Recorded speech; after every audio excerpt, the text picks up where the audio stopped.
Teaching your dog to walk calmly on the leash is one of those major skills that we really need our dogs to be able to do. And a lot of times there's so many different reasons why your dog is actually struggling on leash. But there's one surefire way that we have found that it's a little bit of a slow technique, but it is a great technique when you do it to be able to help your dog. And here it is. Here's a real simple technique to be able to get a dog to begin to learn how to walk on a slack leash. And that is by wearing the leash inside your home and it is tethered to an adult. You know, if you begin to go through this process of tethering a dog to you and they're having to move with you, that tug of war that's going to go on between you and the dog inside the home is going to go a long way to actually setting the boundary of how much pulling is allowed, because you're going to respond to it. But there are obviously some other things that you can do.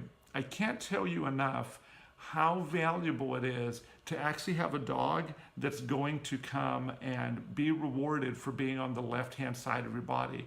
If you're trying to get your dog to actually move together with you and you're teaching it to sit in front of you and you've never actually taught your dog to actually sit on the left-hand side of your body, then that's one of the things that's going to make it a little bit more difficult for you. Spending a fair amount of time, several weeks actually, showing your dog the importance of being on your left-hand side while also using your leash and tethering your dog to the inside of your home when you're inside your home is a winning combination for many, many families. One thing that does hurt leash walking that a lot of people do is they first get their puppy and they try to take their dog on a leash and collar to go for walks all over the neighborhood, and they're really not focused on getting the dog to move together with them.